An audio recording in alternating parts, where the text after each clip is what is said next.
Hey, how's it going? And if you tell me you're fine, I'm going to assume you mean like the acronym: freaked out, insecure, neurotic, and emotional. Have you heard of the term lifequake? Well, in this podcast, we talk about lifequakes, those unpredictable seismic shifts that in time lead to profound growth and empowerment. You can expect heartfelt stories throughout the season that reveal the joy and the discomfort of unexpected change. And I think you're going to like it here.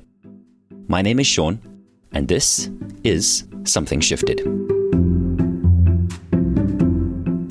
Today's story belongs to Vicky.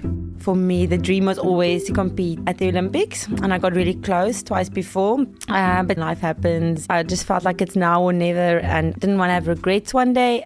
That's next.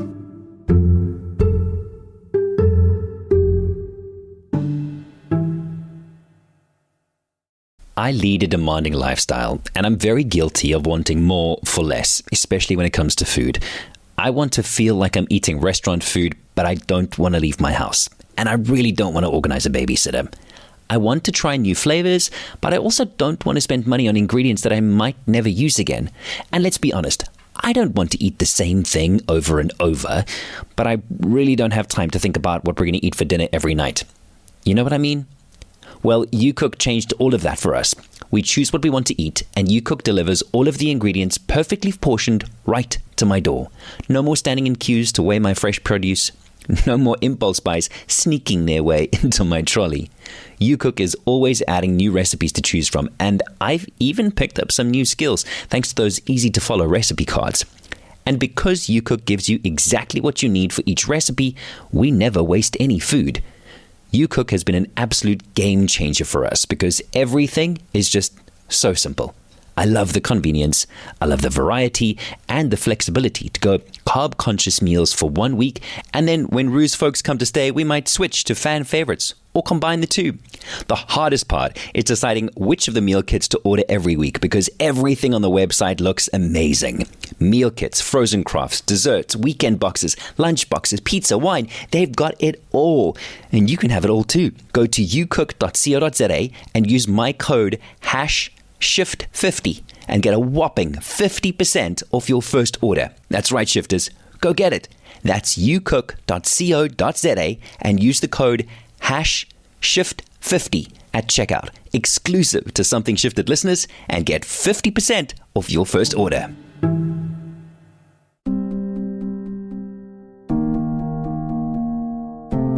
For most, becoming a parent is a seismic shift, a lifequake that transforms everything we thought we knew about ourselves.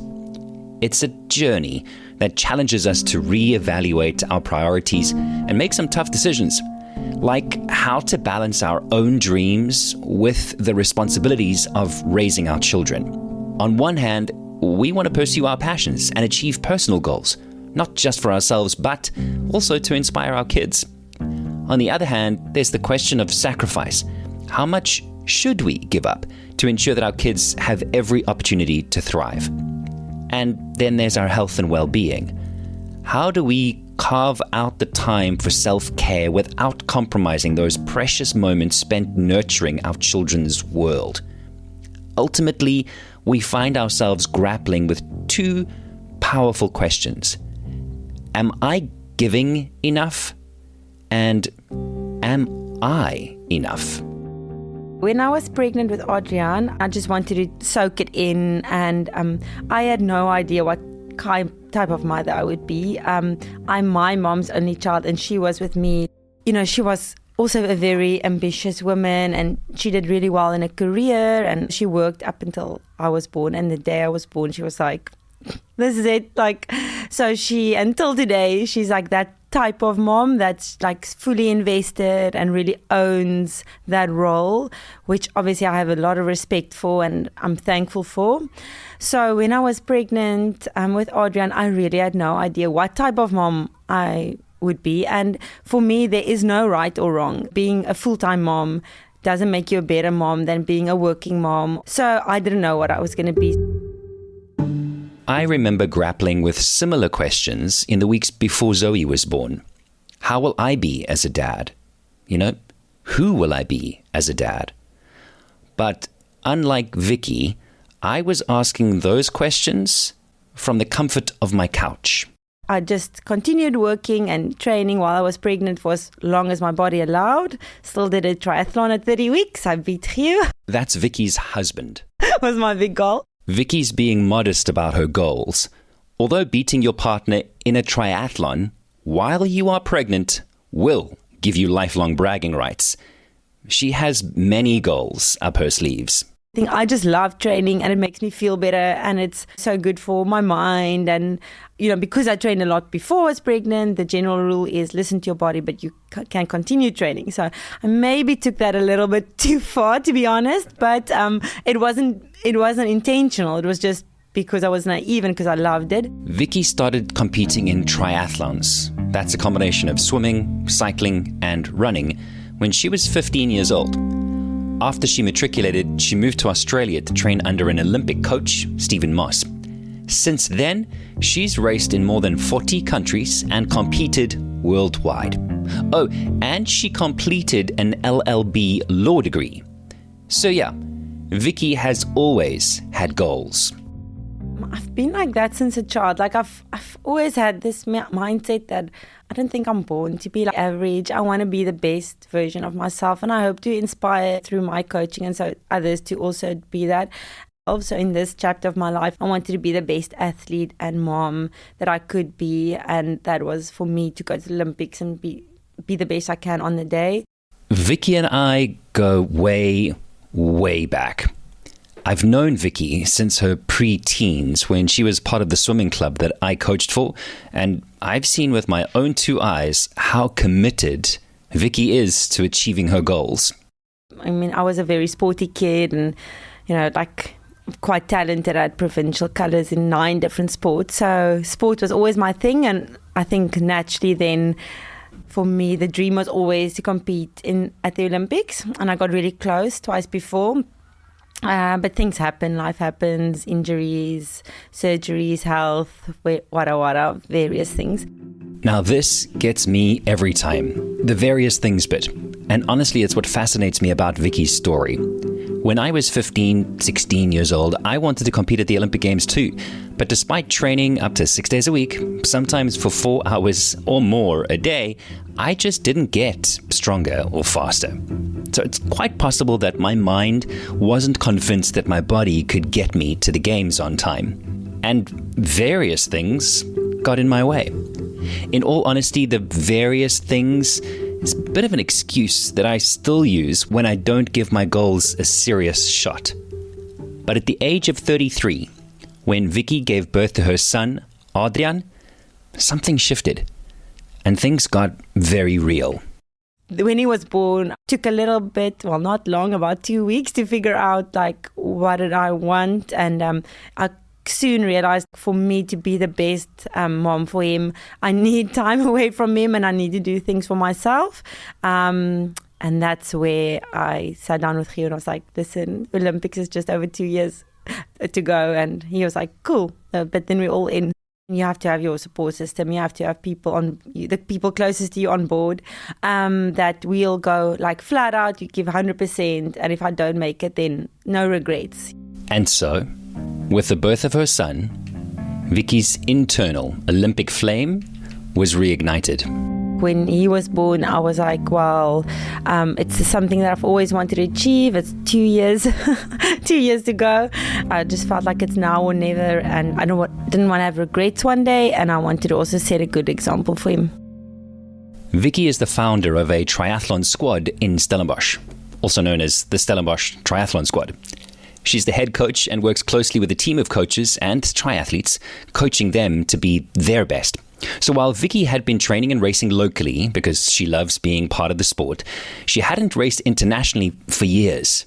7 years, to be exact. Now, most high-performance athletes will tell you that preparation for big sports events start long in advance, and 2 years is not enough time to get you ready for the Olympics. But remember, Vicky decided that various things will not hold her back anymore. Yeah, so I'm a little bit, as Afrikaans would say, harigheid. If people tell me, don't do something, I'll be like, oh, well. You need a particular kind of harigheid to make it as a South African athlete.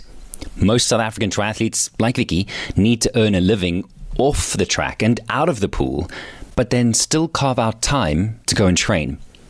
Unlike professional athletes in, let's say, the USA, where it's commonplace for athletes to be supported through endorsement deals and speaking engagements, effectively allowing the athlete to forget about their finances and focus on training their bodies and their minds. I've got great sponsors, but yeah, with South Africa, just we're not in a position to support our athletes like that. So that, in that sense, it makes it a little bit harder because I had to work, run my business, and be an elite athlete and be a mom. I just plan my days basically to the minute and being super intentional with everything you do. So after Adrian was born, I was more focused than ever before, because I knew, like, in this hour and a half or whatever it is that I'm going to swim now, like, I need to make it count. So I can't be messing around. I can't be chatting. I need to execute the session. Every session that I do has a goal and needs to be executed correctly. I wouldn't waste any time. So whatever I did intentionally, whether it's training or being with my family, spending time with Adrian. And that really, for me, is like key, and Hugh is also really good with it. But you can be with your kid the whole day and spend no quality time with him because you're on your phone, or you're preoccupied, or you're stressed, or you can have an hour with him and have like quality time and really bond. With laser point focus, Vicky made every minute count. In order to qualify for the 2024 Paris Olympics, Vicky had to rack up points by competing on the international circuit. And since Vicky had taken several years off competing on said circuit, she had some major catching up to do. And even after she scored enough international circuit points, SASCOC, that's the South African Sports Confederation and Olympic Committee, still has the final say in terms of which athletes will participate in the Games. So Vicky committed to all of this training and all of this competing, all of the travel, without any guarantee that she'll even get to go to the Olympics. Even if she scored enough points, she would have to wait for the official Olympic team announcement. Mental imagery is big in sport. I think we all know that, and I personally use it. From about a year out of the Olympics, I was talking as if I'm going to the Olympic Games, talking as if I'm going to, win SA champs, win Africa champs, achieve my goals. So I believe in like speaking things into life also. Yeah, obviously there's a little bit of mind games, I guess, with the other athletes. You step into another version of yourself. So you can be like super nice and quiet and whatever, reserved as a person, just a normal person. And then when you like step into the athlete version of yourself, the racing version, then you need to step into, being more confident, acting differently. It's a other persona. That mindset is crucial. Yeah, I think we limit ourselves a lot. So if you can like think it and step and believe it and step into it, then it just becomes more real. It was early in 2024, and Vicky's mental focus just had to stay strong, sacrificing time with her family and no guarantee that she'd be selected for the South African team. She just kept her head down and kept training. By now, she was checking off selection requirements as if they were items on a grocery list. Points for winning a race? Check. SASCOC finally announced the South African Olympic squad a month before the Games were due to start. Not only did Vicky make the cut, but she would be the only woman from Africa to compete in the triathlon event at the 2024 Olympic Games. She was going to Paris to compete, but there was still work to be done.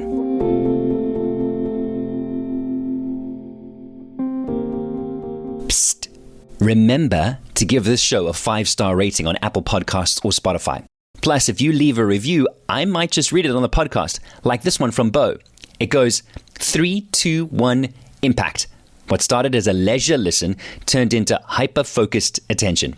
Definitely looking forward to the season. Thanks so much, Bo, for leaving that comment on Spotify. And if you leave a comment or a review, I could be reading yours in the next episode of Something Shifted. You know what to do. So where were we? Oh yes, Vicky had less than a month to go before she competed at the Paris Olympic Games. While most of her peers had made their way to Europe already, a chance to acclimatize and train in more appropriate conditions, Vicky was in Cape Town doing laps in miserable June weather. It was a cold Cape Town winter. It was so few athletes that flew from South Africa because everyone was already in Europe training there. So I felt very sorry for myself.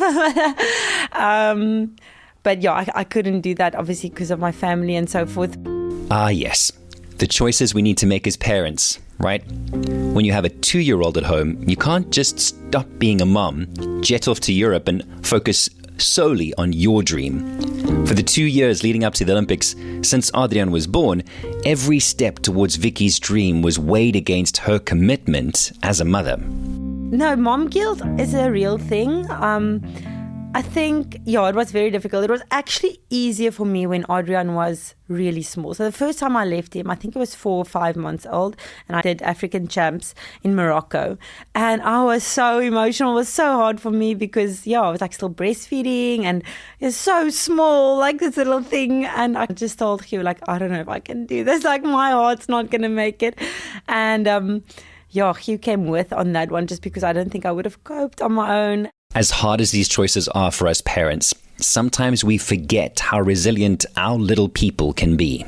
I realized then it was hard for me, but he was fine, because he was with Granny and Granddad, thankfully. And obviously then he was 4 months old and now we had 2 more years of this. So as he got older, it progressively got like... Towards the end, it got tougher for me because he knew I was leaving. So he would see an airplane and be like, Mama, Tata. And if I start packing my bags, he would know. So then the mom guilt really started. But I think there's where you need like your support structure or the people that made the decision with you to like keep you accountable. Because there was a few times I wanted to give up. And then he was like, no, like you're not giving up. Like you'll be fine. Like do this for him. Or you like just support you and like remind you how far you've come and like why you're doing it and the example you're setting. So I think it's just knowing you're setting a good example to him. And for Vicky, a good example meant keeping her head down and controlling the controllables. So I just trained. I knew what I had to do. I just didn't think about it. Whether it's running or riding in the rain or swimming in the cold water. We had load shedding and would eat issues. I just got it done. I was super consistent, training 3 times a day. Vicky boarded a plane destined for France on the 20th of July, 2024. All the visualizing she had done for months was materializing in front of her. She was finally on her way to compete in the women's individual triathlon scheduled for Wednesday, 31 July. In this event, Vicky would need to complete a 1.5 kilometer swim, a 40 kilometer cycle, and a 10 kilometer run. Now, if you followed any of the build-up to the Olympic Games in 2024, you might remember the controversy around the Seine River being a little, how do you say, lepu? Obviously, you visualize different situations, but to be honest, I think that specific race was very unique because we couldn't have warm-up days in the swim because of the water quality. So I think us South Africans handled the uncertainty well because we're used to it. So the first time I swam in the Seine River was on race day. Okay, let me catch you up. If you missed the controversy, heavy rainfall at any time could have caused levels of E. coli and other bacteria in the Seine River to rise. And there was obviously very little the city could do to stop it from raining. The Seine River was to be the stage for the opening ceremony of the Games and all open water events at the Paris Olympics, including the men's and women's triathlon. Should too much rainfall, the backup plan for the 10-kilometer swimming event was to have it as a rowing or canoeing venue, right? Just move the location. But there was no backup venue for the triathlons. Instead, the plan was to cancel the swim leg and turn the triathlon into a duathlon. Up until race day, nobody was certain what would happen. It was in the early hours of 31 July that test results showed the bacterial count in the Seine River was at an acceptable level. And so the triathlon would go ahead. But because more rain could fall and change the E. coli levels at any point, the men and women would swim back to back. This is not a scenario that many athletes would have visualized. So that was strange and was in conditions that very few athletes are used to. It's extremely strong current. which is just not normal for a triathlon swim or for the open water swims. So as much as I visualized, I couldn't really visualize that. Like, I just tried to stay present. There's 60 girls that need to get past a boy, and it's Olympic, so it is aggressive. I've got some photos that they took from the top. And it's like everyone's over each other. Like, I got dunked under a buoy, got out on the other side, I had to swim back. They position people on the water with extra cameras to try and penalize people who intentionally dunk you or too aggressive. But it's very hard to say this person now intentionally did this. It's dark, you're like in a river or in the sea. It was very aggressive, but I knew it beforehand. Like, I knew this is going to be a fight. And that was just the beginning. There's nothing quite like being dunked in a dirty river in front of 300,000 spectators as you're fighting for a dream that you've worked so hard for over the past 2 years and dreamt of your entire life. But the swim is just one part of the race. There's still a 40-kilometer cycle and a 10-kilometer run. Except Vicky's bike transition didn't go the way she planned either.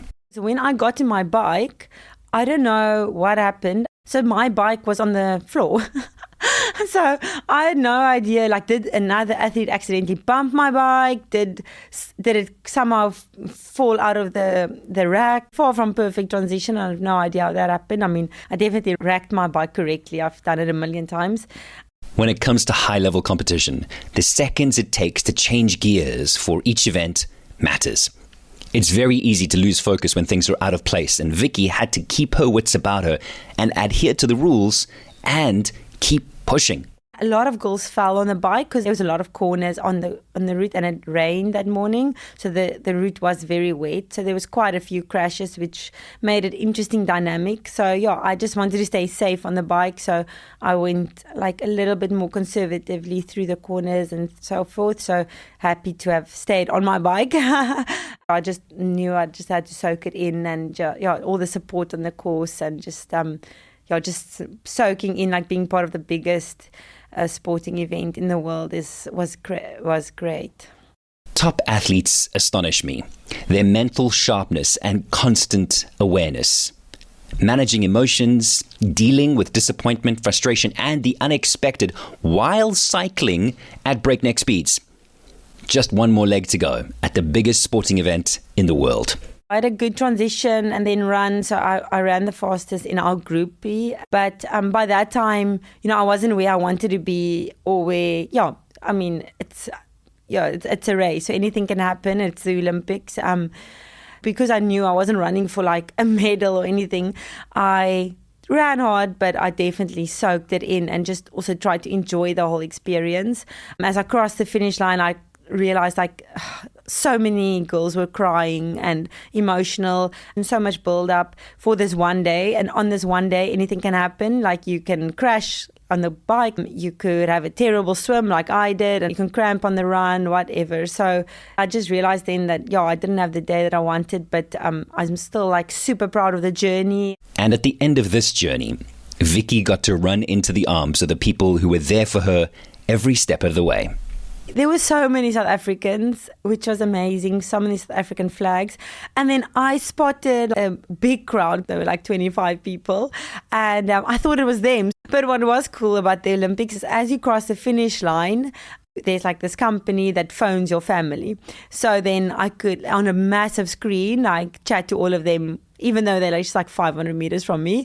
As Vicky crossed the finish line at the 2024 Olympic Games, she immediately snapped out of her athlete persona and straight back into being Mama Bear.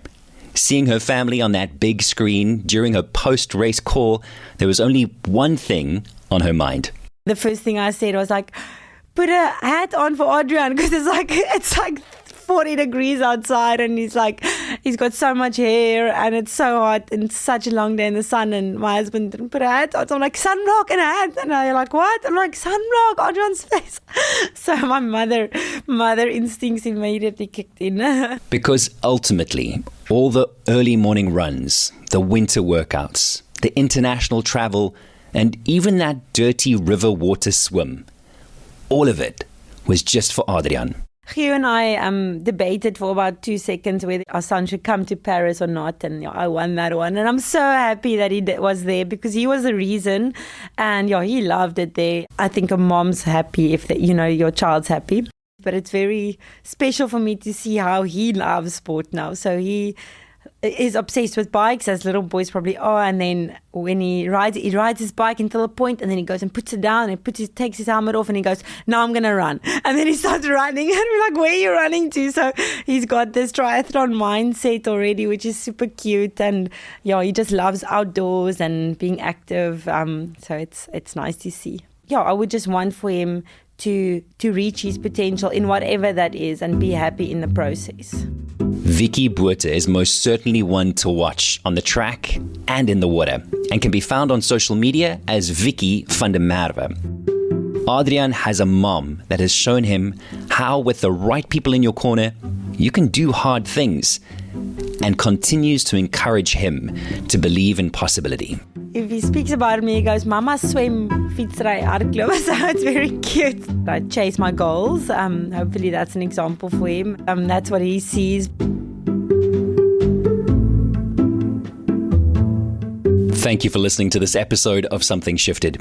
You can find me on Instagram at Sean Lewitz and join my mailing list 321 Shift, which gives you 3 things for your mind, 2 things for your body, and 1 thing for your soul.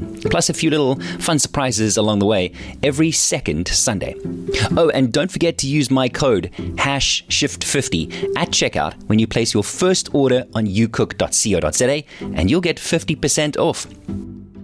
I'd love it if you left this show a 5-star review and followed Something Shifted on Apple Podcasts or Spotify. You can also leave a comment, which I might very well read in the next episode. Don't forget to share this episode with your friends or family right now. Oh, and all the links to the things that I've mentioned are in the show notes. Thanks as always to my executive producer, Rwenda Lewitz, and to you, of course, for believing in possibility. My name is Sean, and this is Something Shifted. I'll see you in 2 weeks. Bye.